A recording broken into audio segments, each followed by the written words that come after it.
All right, so what we need to do is let Chris know how much you guys love him, and let's welcome to the stage Mr. Chris Lord-Alge. All right. Hey, Full Sail, what's happening? That's right. All right, so good to be here. Thank you for inviting me. This is awesome. Hey there, what's happening? Wow. All right. Man, what an afternoon you guys are in for. Yes, you're in for it now. I've had the morning with Chris, and his energy level is extraordinary. And I think that your energy level probably comes from, as you spoke in the video, of your mother's influence and your mother's work drive. And so maybe you could elaborate a little bit on how your mother's influenced you as an individual. Come on, isn't everybody influenced by their parents out there? That's why you're here. That's what it's all about. It's all about mom, always. Look, my mom is a jazz singer. She's a musician. I got the same gene. I got stuck with it too. I like it. It's amazing. But, she had a band, and they used to rehearse upstairs. Well, they used to rehearse in the whole house. I was like 12 years old. I used to take her gear down into the basement, as it said in the video, let my own experiments begin. Finally, she realized, hey, I got to get this guy a job. So she took me to the studio. I mean, she's been my inspiration in the fact that she took me back and forth, and we laughed, and all those 2 a.m. pickups from the studio. It was amazing, for $50 a week. Hey, at least I was getting paid then.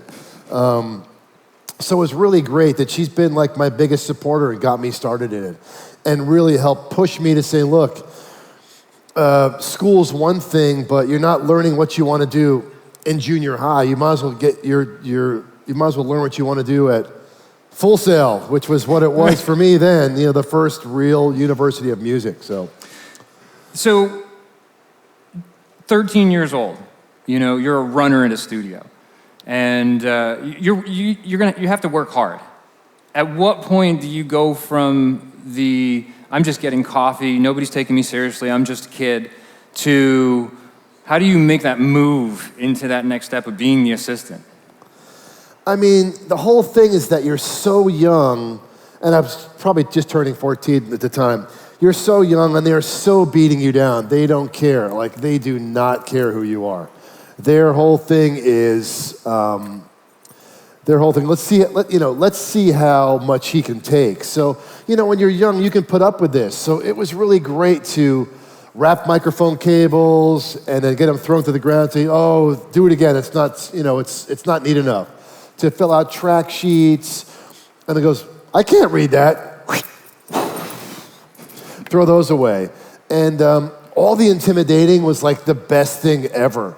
I mean, it just makes you so thick-skinned, and so, okay, that's fine, I can deal with this, because then when you get past it, it's amazing. I got so used to that everything I could do was wrong. And I actually liked that. I really liked to only get treated well 1% of the time, and 99% of the time, you're an accident, you're a mistake, you're wrong. Because then that one time they go, hey, pretty good job, Chris. You're like, really? You're complimenting me? No, I must be dreaming. It was amazing then, it was fantastic. So to say the transition from T-boy to assistant, look, they really wanted an assistant, but they just didn't want me to have it so easily. So don't let him off easy. Make him suffer for it. And I'll tell you, this suffering is the best part of the journey, because I got so good. I was so focused on being the absolute best assistant. So once they let me fill out track sheets, and I actually filled out a neat one, I got to press record. And I got to press record by doing vocals or drums or guitars or whatever. And they wouldn't give me much warning. They just throw their finger up and say, okay, in or out. Or, the producer would be waving his hands and goes, oh, didn't you see me go like this, go in? And it was always a test. It was always amazing that it's never a perfect circumstance. It's always about your energy and about how you can pay attention no matter how many distractions there are. So let's talk a little bit about that. When you're in the studio, you're 13, you're 14 years old, I know some of the acts that you were working with at that point are influential in the rock industry, you know. So maybe elaborate on maybe some of the thought processes that went through your head of like, what did I get myself into? Or was it always this drive of, I'm meant to be here? I mean, of course, there's a couple of nights where they've just, you're feeling like you're beat down and you're tired and like, oh, is this what I want to do? And I'm like, yes.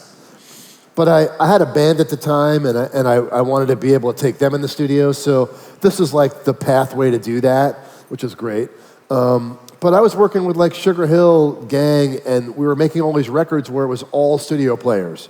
So all these great studio drummers and studio guitar players would always show up. So it was always great, even though you were doing funky music every day, and it wasn't necessarily rock just yet. You had a rock band. I mean, just by learning and being around it every day, it became normal. It became the only thing I knew was making music every single day. And so, were you getting your engineering chops at night? So you're obviously assisting, running. You're getting the busy work done, and then you bring your band in at night. Is that how you were starting to craft your place in the engineering world? Well, I mean, by watching my mentor, he was teaching me through watching or whatever. How I could learn, because I would just completely focus on what he was doing and try to use that with my band. So it took a while till I could get the keys, of course. But when I was able to get in there at night, then I would experiment with, on all night hours with my band and come back the next day and keep going. So it'd almost be around the clock, many times. You're an assistant. You're starting to record. You're doing this. At what point are you really in the recording end? And how important is it to go through the process of being a recording engineer or a tracking engineer? Well, I mean, once you're in the hot seat and once it's going down, you're an engineer. You're a recording engineer. Okay, you're an assistant, but now you're an engineer because if the engineer gets up to split, you got to take over. And he did it to me. He goes, take over. So the remote's here. You don't have remotes here, but the remote for the tape machine's right here, and he's in the chair. So as soon as he splits, you got to turn it around. Then you're the engineer working from your left hand driving. So, I mean, you're running a tape. You guys are running Pro Tools, In some of the control rooms, I saw you had some tape machines. So any chance you get to record analog, do it, even for the kick. Find out what it does. Find out what it was all about before you got here, before I got here. Back in the 70s and 80s. Figure out what it is. You know what? They offer it, do it. You can't go wrong. Blow it up, experiment with it, bend it, see what it does. But back to what you were saying about the engineering is that you're an engineer right away and you're always looking for an opportunity to do more where you can be deemed more important than an assistant. So let's talk motivationally about that moment. The moment when I don't show up for the job, and right. you're there. What goes through your head, and what would be your advice to them about, that moment? Do I step up? Should I be quiet? Should I not be quiet? First off, the moment is going to come, and you're going to make the moment happen.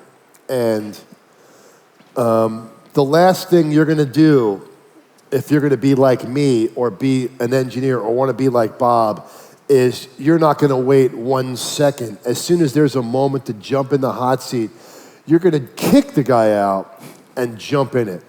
And if the guy behind you ain't going to do it, you're going to do it first. So you don't even think about it. You take the opportunity, you get in there and go after it. Because you know what?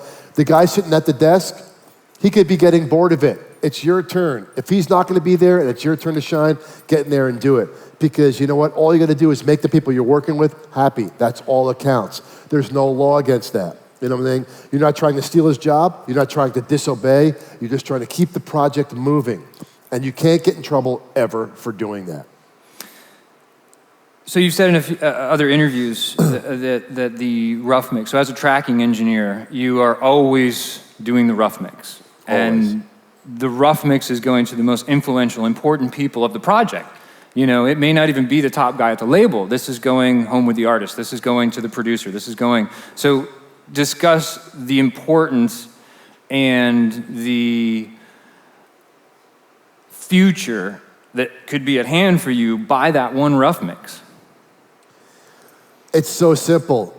Anything you ever print, any version, any rough, every song you ever work on, if you make a bounce to disc, if you make a file, if you make them a copy, any copy you hand to them, it's your reputation.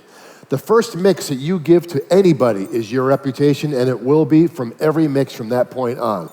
I have rough mixes I've got done back to the 70s, okay? I made sure that no matter what rough I ever did, that it sounded like a record, no matter what. Because someone's gonna find that rough one day that you didn't care, and that's gonna be the deciding factor. So you gotta make sure that every chance you have to give someone a copy of something that you're driving, something that you're mixing, something you're touching, no matter how much time you have, you're gonna have no time to do this. Make sure that you've done the best possible job at it, because that's a total reflection of what you are and what your attitude is. And that's the way you win, is to kick their butts from day one with the rough. Because being able to hand them a calling card, it's like, hey, they want this rough, whatever it is. It can be, you know, Joe Bob's backward pumpkin band from down the street that you're doing for free at 2 a.m. because you got nothing else to do. You just want to record anything. Well, guess what? That rough that you think is a kind of a crappy band that you're not that into, he plays it for someone way more important than he is. And guess what? They want to hire you. And that's what you want to do. It's a calling card. You hand him that, it's giving you your phone number. It's giving him your cell phone number. That's the direct contact. And you want to always think that way. Is that motivational enough? It is. It is motivational enough. The influence from the established engineers, these guys are young, they're going to go out there and, you know, some, you know, hotshot engineer is going to say, okay, we'll throw together a rough. And you know, they don't want them to put it all in. What's your thoughts on them, you know, taking and being beat down by the engineer that's sitting in that chair? No matter what he says, put your best shot every time and just don't make it look like you are. You got to be cool as a cucumber and just, you know what, even though you're scared freaking you know what, just do your best to say, if you keep an eye on what he's doing, and then when they hand it off to you, you already know what it should sound like. You know what I'm saying? You already know how good you can get it. So just, you know, take that opportunity whenever it comes up and nail them to the wall with it. That's what I did from day one, and always got myself into grief with the other engineers, because they're like, hey, you shouldn't be doing that, or hey, it sounds too good. Hey, you're cheating. I'm like, I'm not cheating, dude. I'm making it sound good. What are you doing? Yeah, what are you doing? Yeah, exactly. You're trying to what? Make up some rules? No. There's no rules. Trust me. The rule is make it sound good, make them happy, and win.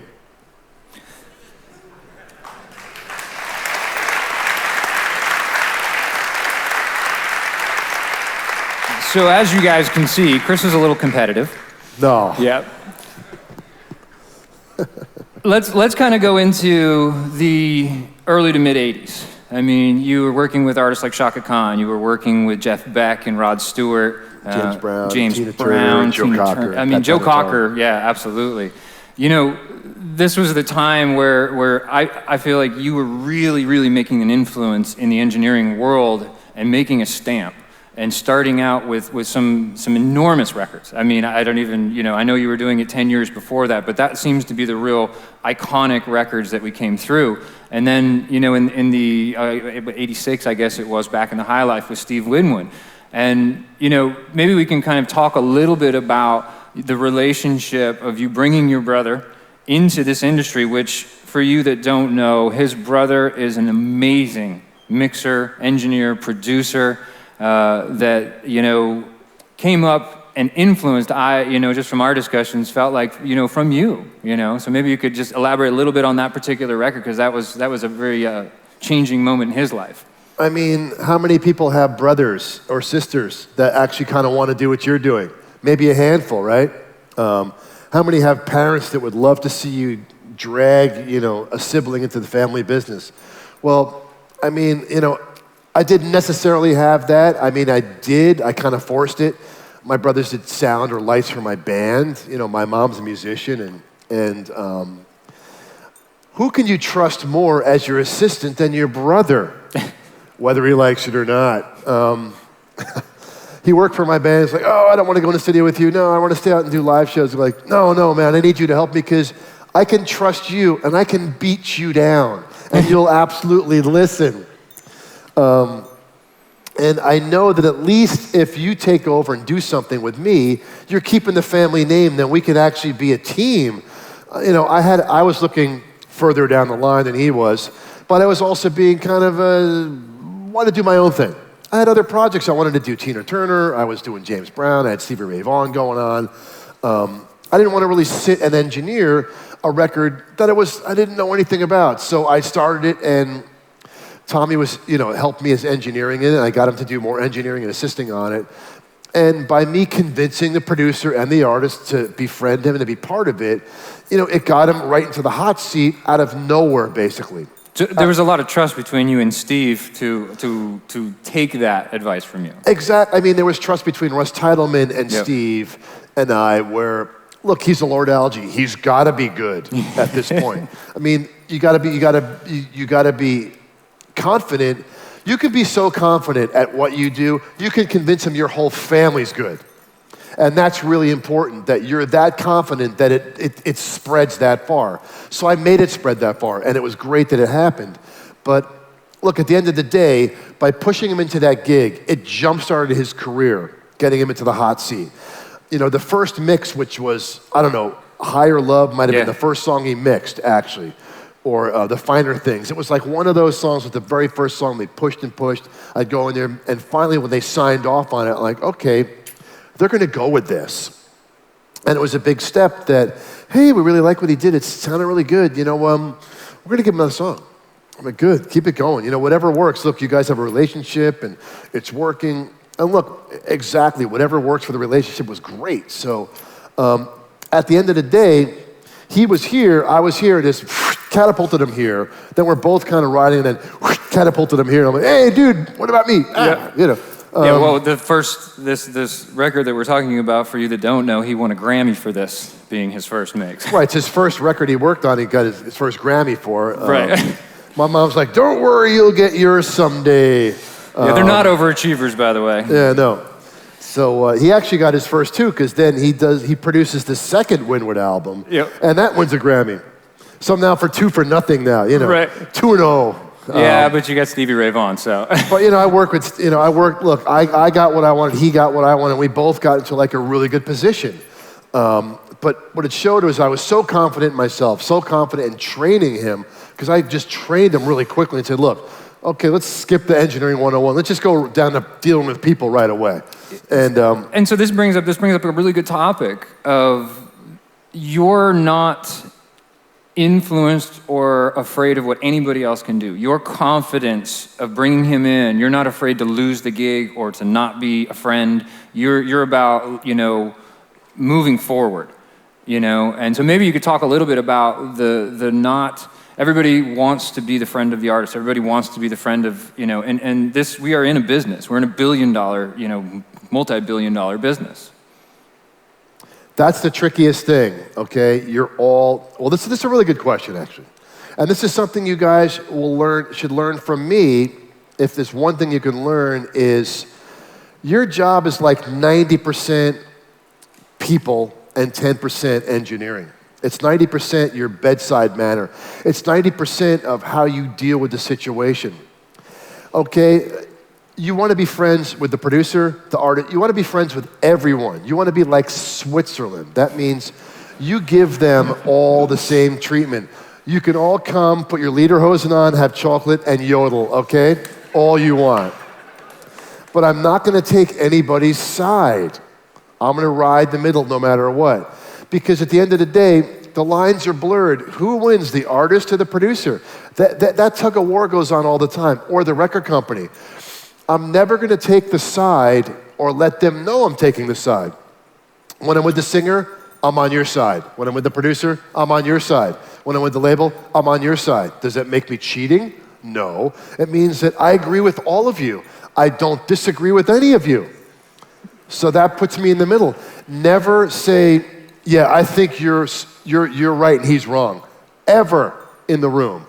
Everybody's right, nobody's wrong. as long as the project moves forward. And it's really hard to ride that line, and it's a line that you should ride, which means, hey, I'm here to do this, I'm here to do that. Yeah, we'll work it out, not a problem. Everything's gonna be fine. You gotta be very political and very diplomatic in the middle. Just do it because you know what?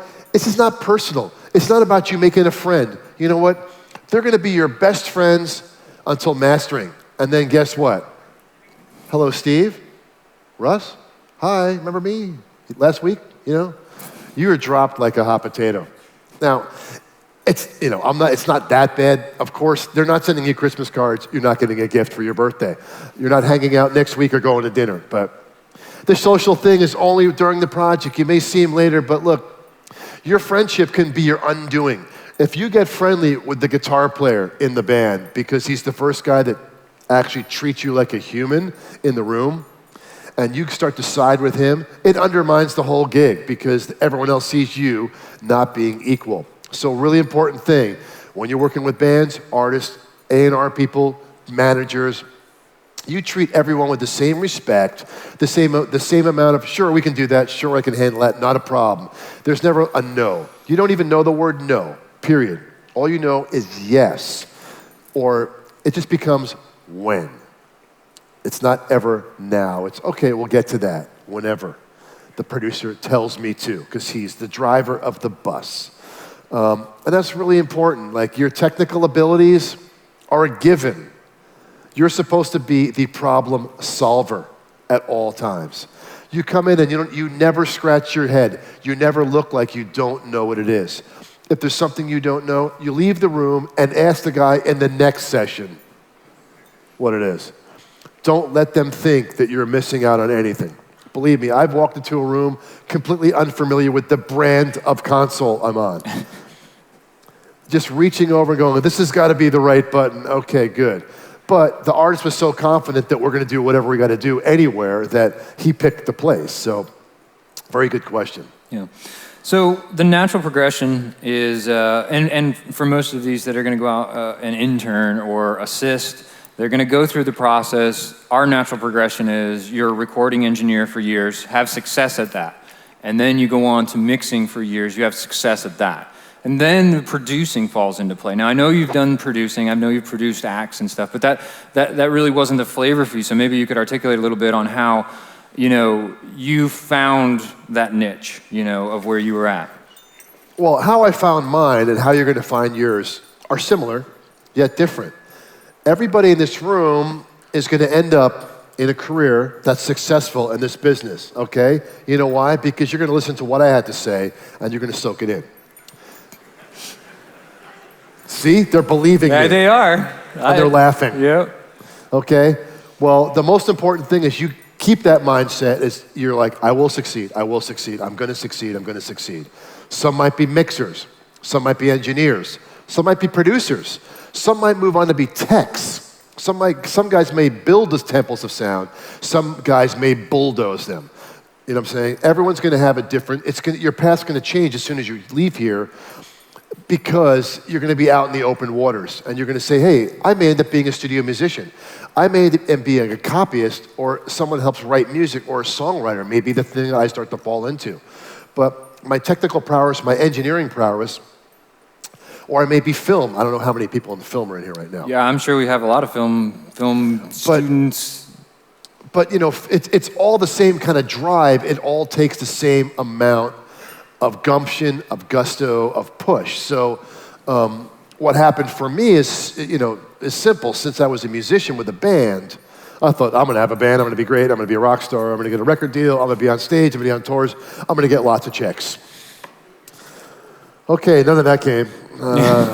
Okay, the band, got a few chicks, got a few gigs, got no record deal. Realized that the guy that's going to get all the chicks is the producer. This wasn't really about the chicks. As soon as I realized being a producer was important, chicks were out of the picture there. It seemed that the producer was the rock star. And I was like, you know what? I want to be the producer. He's the guy. Because he's the guy that's friendly with all the other rock stars. And to me, being friends with rock stars was kind of fun. Because if you're respected by a guy that gets his picture taken all the time, You're a rock star too. There's a certain thing it does to your ego when people that important depend on you.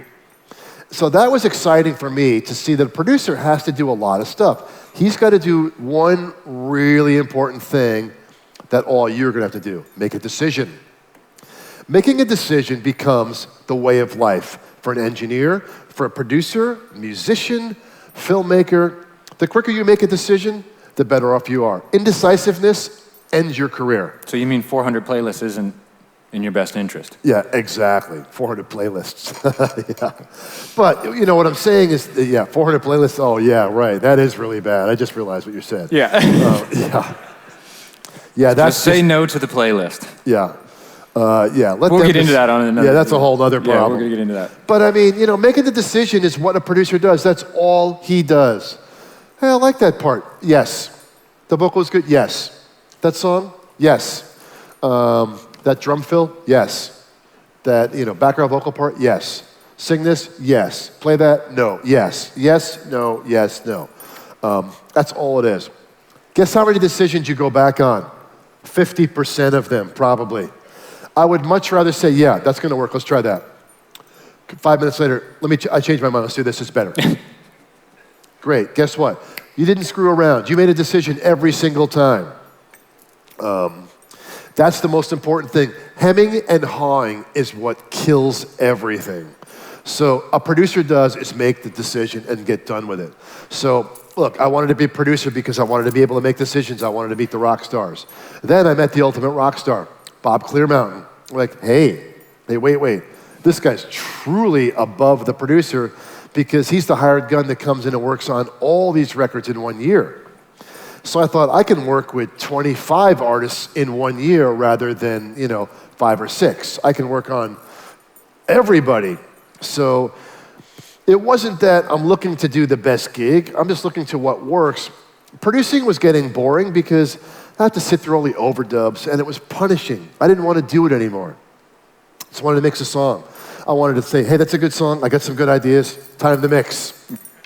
So I wanted time to be done. Yeah, time to be done. I wanted to get to tracking is fun. The excitement's over. Mix. So as a producer, I loved doing the mix and getting a record done and turning it in. So when the opportunity came up to just mix for other people, I decided to wean off the producing and just mix.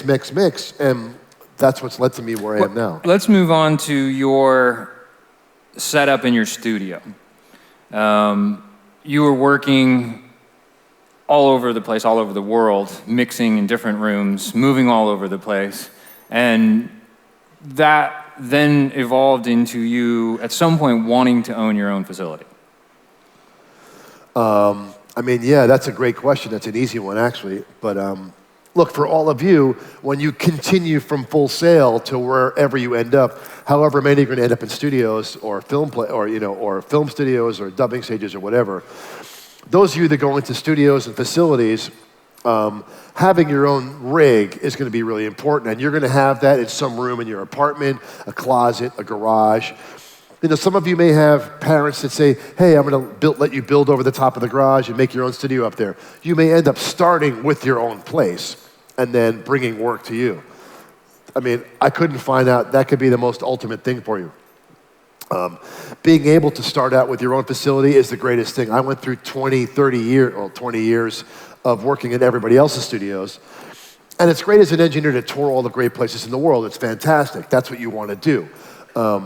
But once you hone your craft in your own place, that's where you can divide and conquer, which means you separate from everybody else. You found your own place. You can bring people to your place and really go after it after you've toured the world and done that. So I was lucky to find a facility that was already existing, that needed some refurbing, that had the right consoles, that had to rebuild, bring in my own gear, do all the construction fixing, and continue with my career of mixing in just a place that I run with my own staff, which works so much better for me. When you work for someone else and you're successful, their rules may not necessarily be your rules. You know what I'm saying? I don't want to play by their rules. I want to play by my rules. Do you think it made you a better mixer We've talked about the quality of rooms all over the world, and those 20 years of going into a studio and not trusting the monitors, or going into the studio and you're not sure if that patch is going to work. Does that make you a better engineer? I mean, I think you're going to go into your own room and not trust the monitors and not trust the patch. You're not even going to trust the bathroom. It's your own place. I personally think that when you start trusting it, it's bad. You got to always be on the edge, even if it's not your place, if something could go wrong. But when it's yours, it's the pride you have in your own place that makes you push further, because no one's telling you what to do, when to stop, or when to go home. So you actually put in extra hours, put in more time, and it becomes more conducive to the mixing process, recording process. And then it's like when people want to use your place or do stuff in your place, you're so, giving to all that.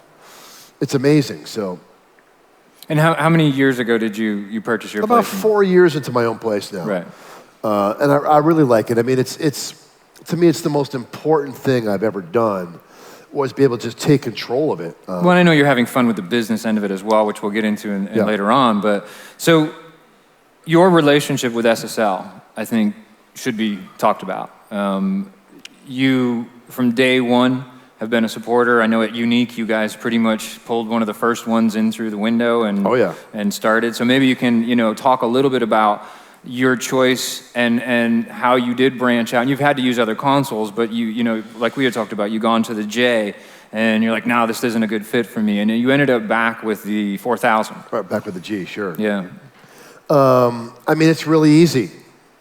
What's Bob use? Oh, yeah. Bob was one of the first SSL guys. So it's not that I started on an SSL. I was starting to do my own Bob imitation on MCI. Right. So MCI 528. I was doing manual mixes, writing on tape, doing lots of edits to make the mix work. Not to make short versions, but to actually make the mix work. You edit it. Tape automation. I remember that. But once I got a taste for the E-console back in mid-'80s when we first got our own. But I first worked on one. I'm not exactly sure. It was probably a Hit Factor before Unique had it. So once we got our first one, I remember the first session was a Ronnie Spector song with Phil Schaefer producing called "Tonight You're Mine." It might have been 1984, 85, early 85. Before officially I had my own room with an SSL for a long time. It was just such the best built console for what I wanted to do, which was win. Which just meant, I could EQ, I could compress, I could gate, I could automate, I had simple automation, I could use time code. It was so easy, it made so much sense. And it's still to this day, 30 years later, was it 25 years later, or 27 years later, same desk, it's still working well for me. And you'd be like, well, Chris, does it sound good? There's newer desks and they sound better? I'm like, they haven't been able to beat that sound really since then. People complained it had a really crappy sound, it was really bright and thin, and these newer consoles are bigger and thicker. I'm like, you know what? The bigger car, the faster car, somehow the Mustang, with the easy ergonomics that's fast that I can drive, I can still win in. It still has what I want. And I really think that when you pick a tool, it's really important you pick one that works for you. Look, I've stayed loyal to SSL, not because they're after me, it's because I like the gear. Right. If you like the gear, and then every time, I'm always speaking, the best words about SSL always, because they made a great product. And I think when they designed the E-Series console, it was designed for one purpose, to track and mix. Right at the perfect time when everyone was tracking and mixing. So it actually created our business as it is today. Okay, Pro Tools has changed it, but it really set the standard for what the deal is now. And I don't think it changed that much. What's changed is we've gone to home recording techniques with Pro Tools and gone down that road, which is fine. It's what our future is. But still, my relationship with SSL has been loyal. They make a great product. It's a great desk. Their products are great. Their newer stuff hasn't been a perfect fit for me, but I've experimented with all they have. And I see that any of you in this room getting involved with them, it could always be a win-win situation because they do make products that are designed to be the next CLA. Right, for sure. When you came up analog, obviously you're using analog tape machines and reel-to-reels and cutting tape and all that. And then at some points you get introduced to the machine that you have still stuck with, just like your SSL console, which is the Sony 3348. So to preface this for you guys, the 3348 is a half-inch digital machine, which they don't make tape for anymore because Chris bought the entire tape stock that was available so that he can still use it. And I'll let you kind of elaborate a little bit on that, but that machine and that console, that combination has been tagged as being part of your sound as well. Oh yeah, for a long time, absolutely. Look, here was the problem. It was actually such a problem solving. Because remember, what is our job? I said earlier, we solve the problem. There's lots of problems in our job, and we're supposed to be the only ones who can solve them. That's why we're irreplaceable. And we'll talk more about that later. But the 3348 solves the problem is that back in the day, back in the early recording, all we had is 24 track. And that was working pretty well until we needed more than 24 track. Then we had 48 track. Then they had to use SMPTE to synchronize them. But when you'd stop, this guy would start, then this guy would pick up, and then it would take a minute till they lock. And rewinding, play, rewind and play. These guys are getting dizzy trying to stay synchronized with each other. And guess what? It's annoying the piss out of you because they have to lock up. So first you have, okay, we can record on this, then there's a third one. There's a fourth one. Because not 48 tracks is never enough. They got to make slaves and keep going, like with Pro Tools. Okay, 64, 72. Wait, how are we going to play all this? We've got to comp it down to 2 reels. So when the 3348 came out, it was a way that I could get these guys to one machine. And the transport is ridiculously fast. And guess what happens? This one machine goes really fast, stops, plays, and guess what? I don't have a hitchhiker trying to keep up with me. It was so annoying all that time, rewinding, hit play, waiting for the machine to lock to hear the song. It was the worst thing ever. I was so glad when that was over. But by having one machine, it was done. That means I hit play, I hear it, there's no machine locking up. And sonically, you didn't feel like you were, because this was a time when digital was just really coming into the forefront, and this was a time when you were switching over to this when people were like, it's like with us going to the converters, there was that same thing happening. It's not warm enough. Oh God, it's too clean, it's too clinical. It's just showing you what you have. It's a clean pane of glass. You have to embrace it. Right now, you're like, I'm using digital. Is there anything else? Oh, analog, that's that old legacy thing, like 2 cups and a string. It's that old, or a cylinder or 78. So the thing is, it solves a problem. And to me, the sonics were fine. I love the way it sounded. But the biggest problem, the biggest issue that I could solve was if you have 4 reels, here's your master, here's your slave, here's slave 1, here's slave 2, here's slave 3. Slave 1's got the lead vocals, slave 2's got the guitars, slave 3's got percussion, backgrounds, guitar solos, the stuff that you couldn't fit on these other reels. Because you're like, well, slave 1's got 16 takes of vocals, so the vocal comp is on there. I can get the first generation master of everything on one 48-dig tape machine. Follow what I'm saying? Which means I can get the first generation of everything on one reel, which was the main reason why I used the machine. So let's kind of fast forward to My Chemical Romance on the Black Parade. 154 tracks of Pro Tools. Yeah, 160 something. Yeah, squashed down to your 48. Yeah, or you had some samples in that particular track there. So that kind of brings us to that next level of your working environment in your studio. Most of your gear is patched in all the time. Yep. Your assistants will prep the song. So let's talk a little bit about that prep. What happens when a band like that sends you the Pro Tools session? What is the process that happens in your studio? I mean, the process is pretty easy that you're like, okay, it's 160. How do I make it 44? You're like, oh, the math doesn't really add up on that, Chris. How are you going to divide all that down? Does that mean 4 tracks per one? It means lead vocal, kick drum, snare drum, and bass drum on one track? No, it's just like once you start looking at a song, you look at all the handoffs. I mean, they could have the lead vocal on 8 tracks. In a song like that, they have the lead vocal on like 8 tracks. Verse, B section, chorus. They don't overlap. They're handoffs. If it doesn't overlap, that's a handoff. That means it'll just connect and whatever. So that eliminates 8 tracks right there. The backgrounds were like, 30, 40 tracks in that song. A lot of it's unison, a lot of it's harmony. I would make comps, I would make blends, I would make it work. Look, I didn't have to really compromise. It wasn't overlaps, it was just comping backgrounds. But a lot of it was handoffs. All these guitars that would play in different times, they were slightly different sounds, but you could put them on one pair of faders and do some pre-EQing. So it would fold pretty quick. If you start to look at the puzzle pieces of how many things don't overlap, then it's important. This way you're not really making any big comps. The drums are all separate. The guitars are all separate. There's just no space in between them. There's no wasted space. And that's really important. So you look at what do I have to comp? A 24 tracks of an orchestra down to 2. A lot of times it's only going to come out of 2 speakers. So those are the comps you'd have to make, but you'd make them to make the song work, So you'd be surprised how quick it could fold down.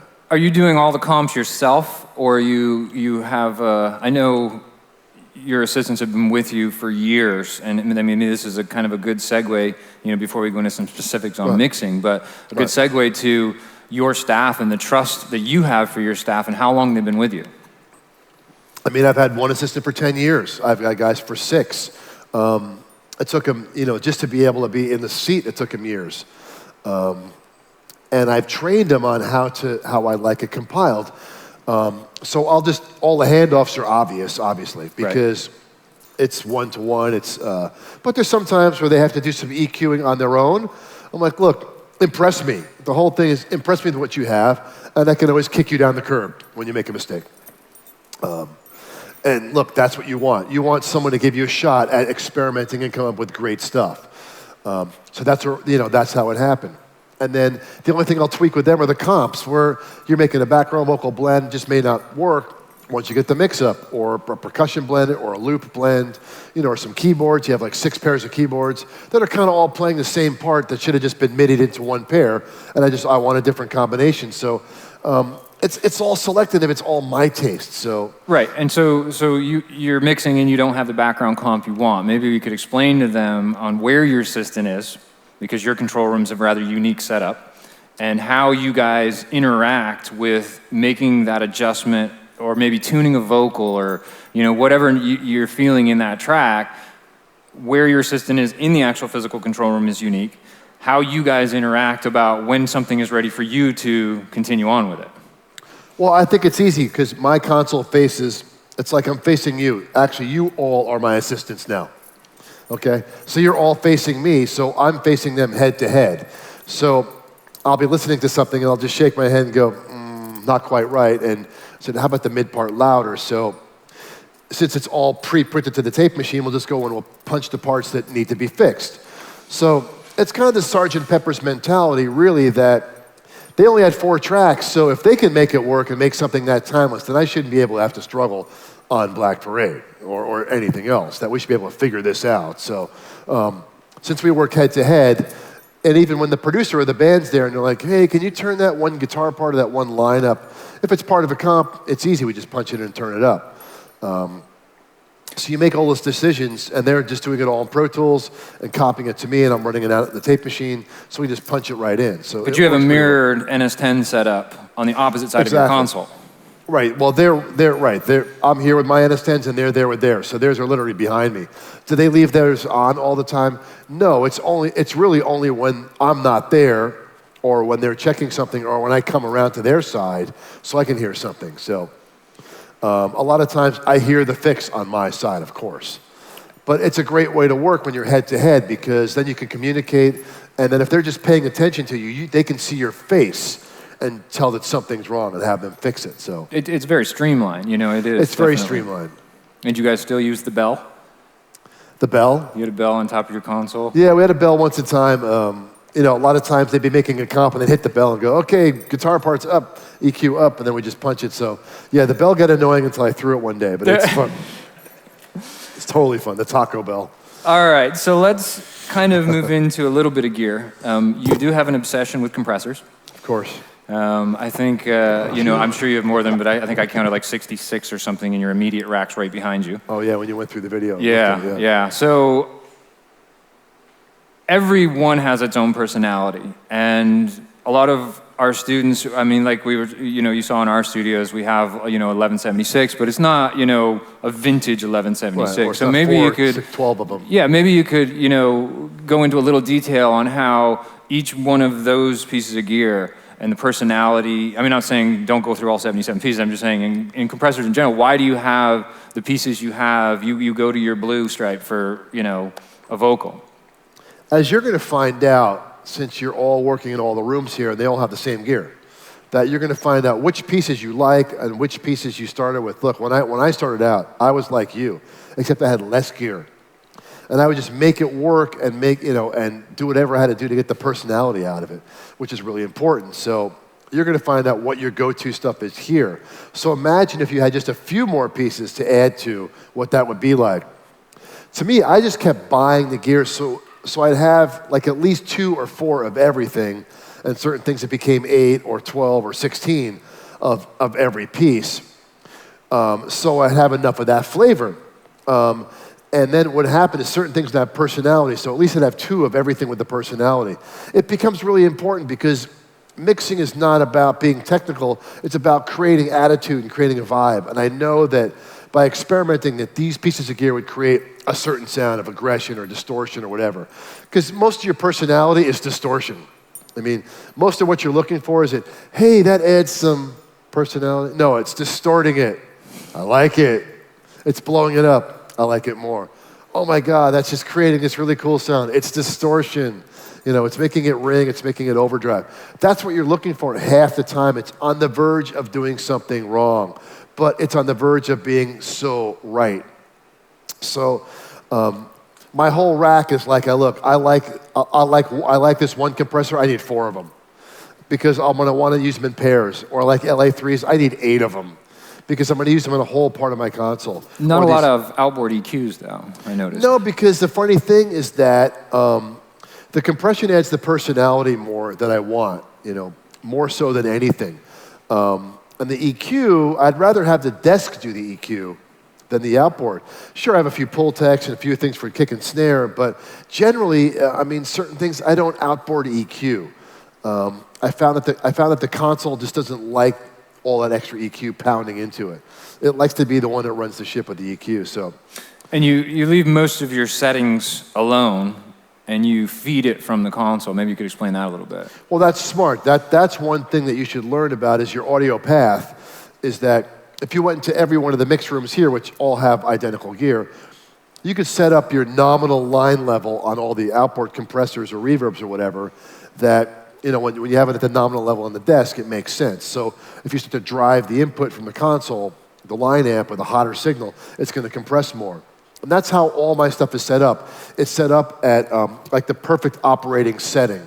So I find a good setting for like 0 in, 0 out and set it that way so I can patch through each one and it's not going to be this big dramatic change from unit to unit and fishing around for what, you know, for what works. So you go for the optimum setting. So when you're looking for flavors, you know, vanilla, chocolate, strawberry, just go for it. Right, and your assistants will arrange your tracks so that your kick drums primarily come up on the same tracks, your snare. So your go-to pieces for a kick drum, for example, what would be in your food chain for your kick? Right, like Manley EQs, Neve compressors. They're sitting right there at all times. That's the 2264? Yeah, the kick and snare have those compressors. A lot of times the kick has nothing but EQ and the desk compressor, but yeah, each chain has the stuff you like for those instruments. That's a key thing to know. Put your favorites, set your favorites up, and then always park your stuff in the favorites channels. This way, at least your start point is the favorites. Then it's a matter of just switching it really easy if you want to try something else. With your approach to the mix, so I mean, if we were to send you a track right now, I mean, assuming it's a large track that has to be comped down a little bit, how many days, hours, weeks, I mean, how much prep time do you spend before Chris is going to walk up to the console and start to mix? I mean, the key thing for me is as much lead time as we can get, which can be nothing, which can be 6 hours for my guys to get the file and transfer and get it prepped for me. They never put it up unless it's ready. I mean, sometimes it's a fire drill, and I'm like, okay, I have no time to wait. You better get this thing going now. So it's really important that they put it up and get it in my place. But it has to be prepped a certain way so it comes up on the same channels every time. Because a mixer's job is to make the song work, not the mix work.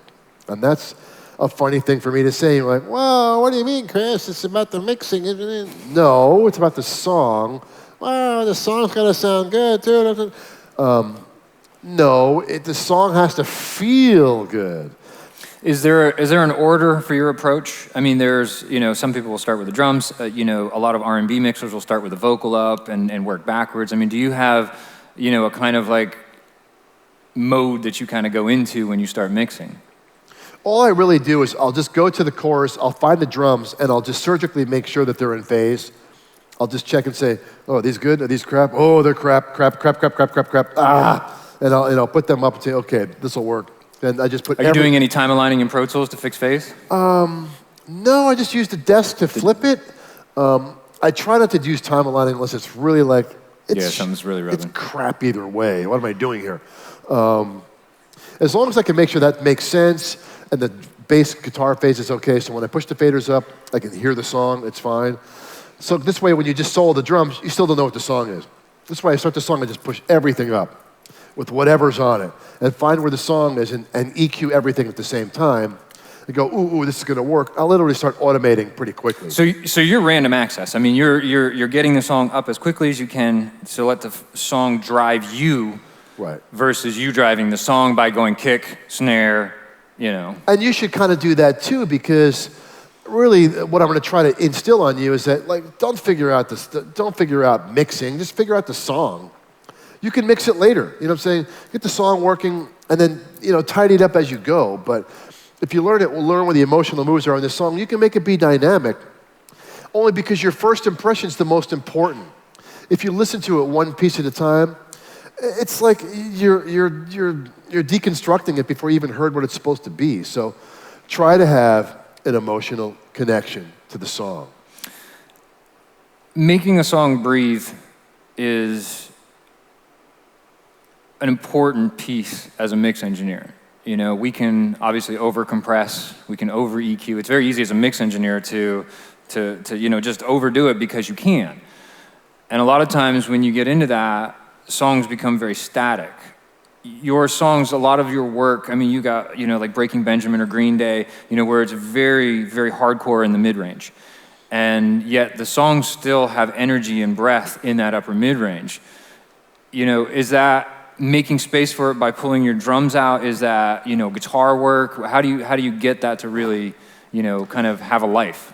I mean, it's the challenge of making all the mid-range work, because all these rock records, it's like a crowd in the middle. It's like a 100,000-seater in one seat, fighting for the one space you can hear it. But that's the challenge, but the key to making that work is listening low where it stays clear and you can find a place for it. Look, just if you put all the faders up and push it all together, you can find, which guys are working and where the problems lie. A lot of the problems get created if you start messing with it too much of the compression. That can undermine what's built in there. A lot of it's like fix it, correct it, don't, overthink it. That's the problem with the mid-range. But it's getting the emotional connection to the song. That is everything. To get something that connects you to the song, or you feel it and get charged up when you hear it, A quick story is that, it's a troubling artist. They're all troubled, right? There's always a problem. If you think there's not going to be a problem, guess what? There's always a problem. Now, I mixed the last Shinedown album. Did really well. So when he came around this time, he was apprehensive. He was not in the best of moods with me. So after 2 days, the second day, I get the phone call. you know what, we're gonna go with the tracking engineer to mix it. You're fired. Like, really, you're firing me on the cell phone? Wow, I've never been fired before, never heard that word fired before. I'm like, okay. So obviously I get around, I get through it. The phone call the next morning was Bruce Springsteen. Hey, I need you today. Well, it's worked out better because I had to do him anyway. I wouldn't have had time to work with these guys. I'm not being egotistical, I'm just saying it's just how it works out. It always works out for the better. The point is that when they came back, because the other guy just wasn't making it work out, I said, try this song, Amaryllis. Let's see how that goes. Okay, great. So that song right there, when they came back, I'm like, okay, I got a bone to pick with you guys. Wait till we hear this one. So I said, okay, I have it ready. On the first playback, when the guitar's entrance first came in and the chorus first kicked in, and I jumped out of my chair and freaking windmilled that sucker, they knew I meant business. I said, this is some serious going on here. And I was really excited because I felt the energy, the emotional attachment to it. And they were in tears when they heard it because it was exactly what they wanted. And because they saw that it meant that much to me to make it do what it did. That was a big selling point, and that sold the whole record. My point I'm making is that I said this business is not personal, it's business, and you're Switzerland and all that. But when you're behind that desk and you're touching their art, you're touching them. And when you touch their emotions and it becomes your emotion, you've created art and you've become part of it. And that's the biggest thing you can remember, is that your emotions drive the music.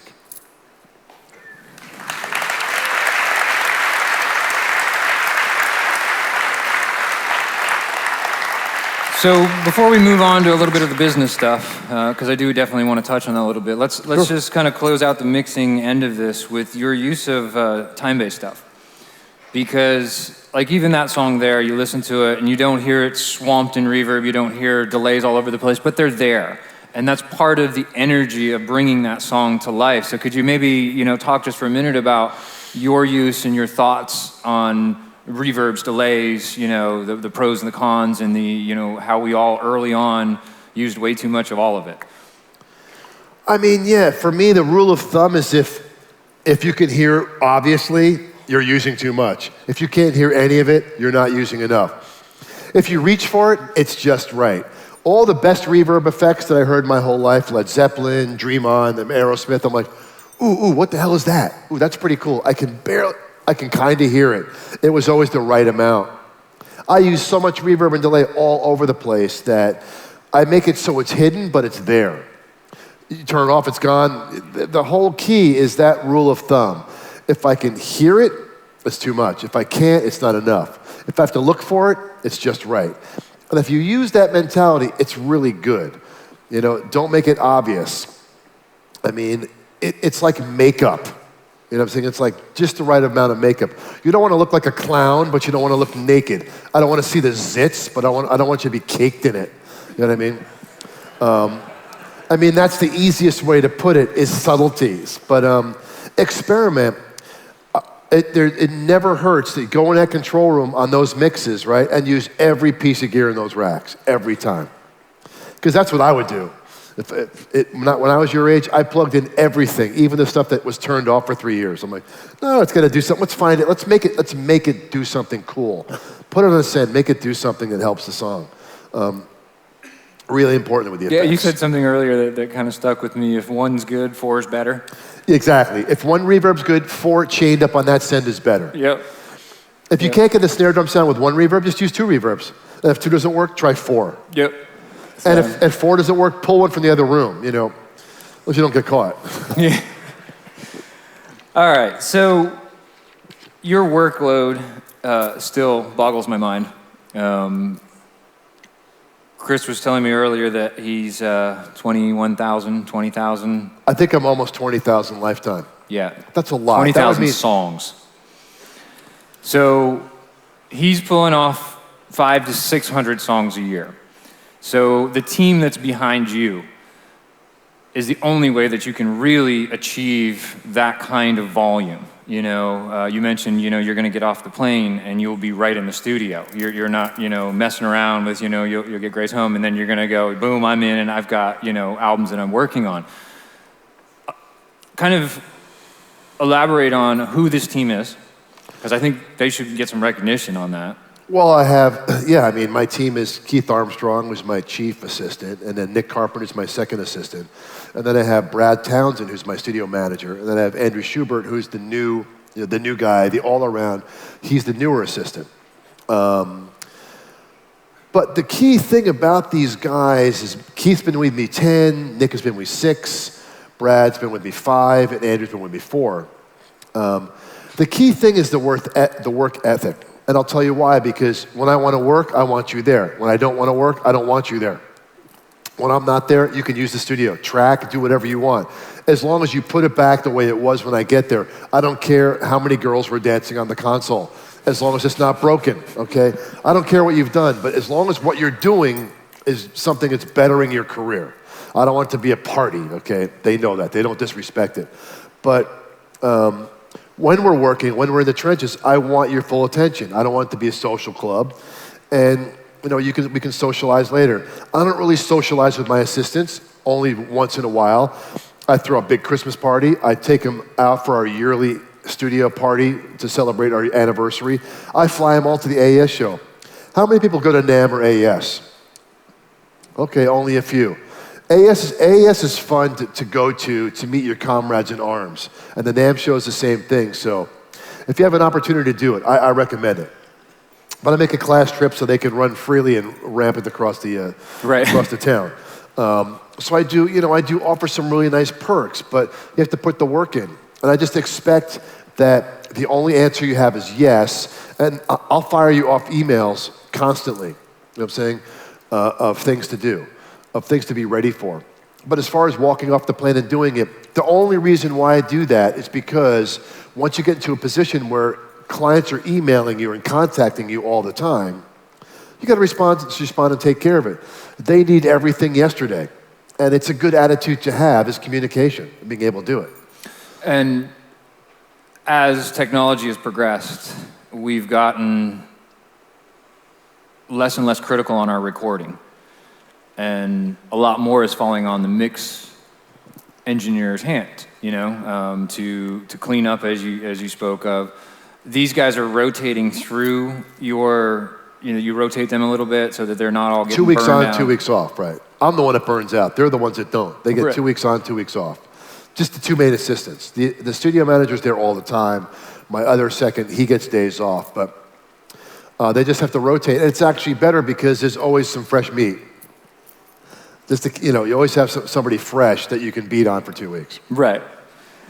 And then so your manager that books for you, you know, I want you to talk a little bit about your opinions about, you know, not talking about money. Let's talk about the business strategy. Yeah, and not you know, you being the artist that you are. Well, let's make it simple. How many people want to be engineers and mixers? That's just about the whole room. How many want to be me? A few more, okay, good. How many want to be everybody wants to be in a position where they're creative, where they're just doing something creative, where they're an artist in a creative entity, correct? I think it's about the whole room, right? So to me, the biggest important thing that makes you stand out from all of that is, to be an artist, you don't talk about money. Make a friend with your dad, your mom, your brother, your sister. Let them deal with helping you collect the money. Let them try to make a team plan. Be the creative person. Be the one that goes out there and makes friends with the artist, the producer, the management company, the director, the filmmaker, the bigger creative person. Because what that does is make you into an artist. As soon as you're an artist, you become priceless. As soon as you put a price tag on you, you're a salesman or you're a used car. So you don't want to have a price, even though your price is $100 an hour, or $50 an hour, or $200 an hour, whatever you want to price it at. You find out what's competitive, and you find a price that works for your job. Now, early on, the price is usually free. Figure out what you can live on until you have impressed enough people to get one person to pay you. That's what it's going to boil down to. Look, it's going to happen. You may work free for 3 months, 6 months, a year, until that right act becomes one. It's a paying act for you. And then have someone else be the price point. When they ask you, say, so how much do you charge? You go, my brother does that. Talk to him about that. Hey, we'll work it out. Don't you worry about it. We'll find out something that works for your budget. This way, you're never negotiating money with the talent because you are talent. And when you stop becoming talent, then you're just a hired guy. You want to be the warm-up act. You want to be a peer. You can't be a peer if it's always about, money. So stay off the money thing if possible. It's really important to try to find someone on your team to do that. Because you want to be an artist. You want to be talent. You want to be treated up as talent, not as an engineer or a producer, as talent, even though your moniker is that. Put yourself above that. It's worked for me. I think it's a great thing to do if you can.